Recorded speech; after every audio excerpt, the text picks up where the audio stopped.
कुंभ मेले में आस्था, परंपरा और अनूठी मान्यताओं का अद्भुत संगम देखने को मिलता है, जहां हर दिन कोई न कोई नया प्रसंग लोगों के आकर्षण का केंद्र बनता है। ऐसी ही एक घटना प्रयागराज के पवित्र त्रिवेणी संगम में देखने को मिली, जहां 5 वर्षीय बालक राम, जिन्हें श्रीश बाहुबली महाराज भी कहा जाता है, अपनी अनोखी आस्था और दृढ़ संकल्प के चलते सुर्खियों में बने हुए हैं। उनकी दृढ़ इच्छा शक्ति और धार्मिक समर्पण ने महाकुंभ के इस भव्य आयोजन में एक नया आयाम जोड़ दिया है। महाकुंभ में जहां अलग अलग रंग देखने को मिल रहे हैं, वहीं आज 5 वर्षीय बालक राम, जिन्हें श्रीश बाहुबली महाराज कहा जाता है, का त्रिवेणी संगम के पवित्र तट पर निषाद राजगृह के वंशज डॉक्टर BK कश्यप ने पांव पखारकर पूजन किया। इस आयोजन ने श्रद्धालुओं का विशेष ध्यान आकर्षित किया। बालक राम केवल एक साधारण बालक नहीं है, बल्कि उनकी आस्था और उनकी दृढ़ इच्छा शक्ति ने उन्हें कुंभ मेले में एक अलग पहचान दी है। उनकी यह मान्यता है कि जब तक प्रधानमंत्री नरेंद्र मोदी स्वयं उनका पूजन नहीं करेंगे, तब तक वे अपने बालों का मुंडन नहीं करवाएंगे। यह संकल्प उन्हें कुंभ मेले में आए श्रद्धालुओं और संत समाज के बीच चर्चा का प्रमुख विषय बना रहा है। बालक राम को लेकर यह पहली बार चर्चा नहीं हो रही है। उत्तर प्रदेश के डिप्टी CM केशव प्रसाद मौर्य समेत योगी सरकार के कई मंत्री पहले ही इनका पूजन कर चुके हैं। इसके बावजूद उनका हट कायम है और वे प्रधानमंत्री मोदी के पूजन तक अपने बालों का त्याग नहीं करेंगे। बालक राम के इस निर्णय को लेकर कुंभ मेले में संतों और श्रद्धालुओं की अलग अलग राय देखने को मिल रही है। कुछ लोग इसे आस्था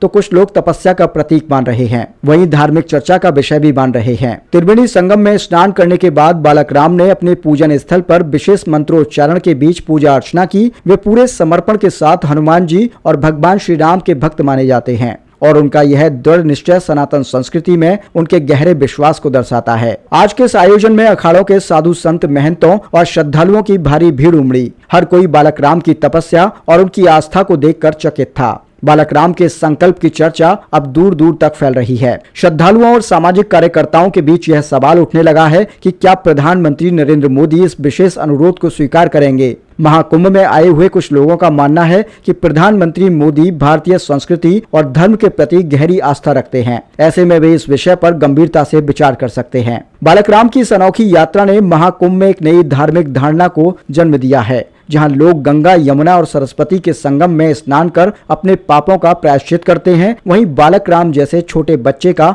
इस तरह का संकल्प लेना कुंभ मेले की आध्यात्मिक शक्ति को और भी विशेष बना देता है। उनका यह निर्णय धर्म, तप और दृढ़ इच्छा शक्ति का प्रतीक बनता जा रहा है। उनकी बातें केवल एक सामान्य धार्मिक संकल्प नहीं, बल्कि एक व्यापक संदेश भी देती हैं कि सच्ची आस्था और समर्पण का कोई उम्र नहीं होती। कुंभ मेले में मौजूद कई संतों और महंतों ने बालक राम के इस फैसले की सराहना की है। उनके द्वारा यह एक दिव्य संकेत है कि सनातन संस्कृति की जड़ें न केवल प्राचीन संतों में, बल्कि आज के युवा और बच्चों में भी गहराई से स्थापित हैं। कुछ संतों का यह भी मानना है कि बालक राम का यह संकल्प भारतीय परंपराओं के प्रति लोगों की जागरूकता बढ़ाने का कार्य करेगा। अब सभी की निगाहें इस बात पर टिकी है कि प्रधानमंत्री नरेंद्र मोदी इस विशेष अनुरोध को कैसे देखते हैं और क्या वे बालक राम के पूजन का आमंत्रण स्वीकार करेंगे। महाकुंभ के हर दिन कुछ नया देखने को मिलता है और यह देखना रोचक होगा कि आने वाले दिनों में यह विषय किस दिशा में जाता है। क्या यह बालक राम की आस्था की जीत होगी या फिर संकल्प महाकुंभ के इतिहास का एक और अध्याय बनकर रह जाएगा। आप राम जी किसके लिए बने? क्यों? मोदी जी आएंगे, मेरी पूजा करेंगे। आपकी पूजा करेंगे? हाँ। क्यों करेंगे आपकी पूजा? क्योंकि मैं राम जी हूँ। कहाँ के राम जी हैं आप? सूरजपुर धाम रामघाट। अच्छा, तो मोदी जी से अभी तक आपकी मुलाकात नहीं हुई? नहीं। क्यों नहीं हुई? क्योंकि वो अभी तक सूरजपुर धाम में नहीं है। तो योगी जी से ही मिलना चाहते हो कि मोदी जी से भी? दोनों लोग से। दोनों लोग से। अच्छा, ये बताइए, महाकुंभ चल रहा है, अभी मौनी अमावस्या पर बहुत भगदड़ मच गई थी, तो कुछ लोगों की मृत्यु हो गई थी, तो आप क्या कहेंगे? उन लोग के परिवार को बहुत बुरा लगा। अच्छा, उन लोग के परिवार को बहुत बुरा लगा। हाँ। आप भी दुखी हैं उससे? हाँ। योगी जी, मोदी जी ने व्यवस्था अच्छी की है कुंभ की? हाँ। क्या व्यवस्था की है योगी जी ने?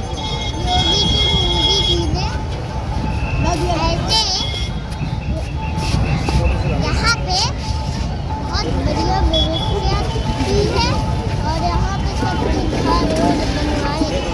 अच्छा, यहाँ पर सबको कल्पवासियों को बसाया है योगी जी ने। हाँ। तो योगी जी के लिए आप और कुछ कहेंगे? मोदी जी के लिए क्या कहेंगे मोदी जी के लिए? मोदी जी आप 5 तारीख को तो मोदी जी आ रहे हैं प्रयागराज, तो आप क्या चाहते हैं? श्रृंगेरपुर आके पूजा करें। और ये भी सुने थे कि आप योगी जी के हेलीकॉप्टर से जाएंगे मोदी जी से मिलने, कैसे जाएंगे? योगी जी मुझको हेलीकॉप्टर पे बैठा के ले कहाँ ले जाएंगे? मोदी जी के पास दिल्ली। अच्छा, मोदी जी के पास दिल्ली। आप कुछ चौपाई संगम की सुना सकते हैं?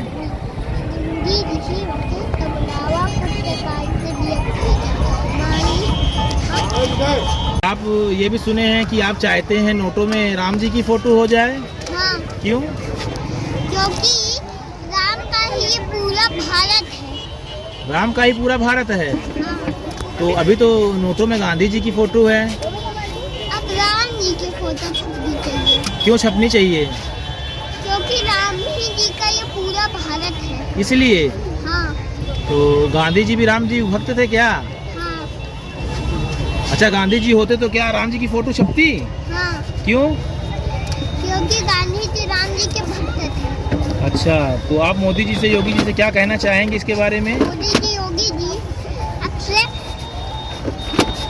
गांधी की फोटो नोट में ना छपे, राम की फोटो। अच्छा, आप संगम की चौपाई भी कुछ जानते हैं? हाँ, संगम की चौपाई सुनाइए। जी ऋषि वशिष्ठ बुलावा पुत्र काम सिवाय देव देव धनुज के नर नरसीरी सादर मंज की सकल। तो ये संगम है। हाँ, संगम कितनी नदियों से मिलकर बनता है? सरस्वती, गंगा, यमुना, अच्छा, इन तीनों का संगम है।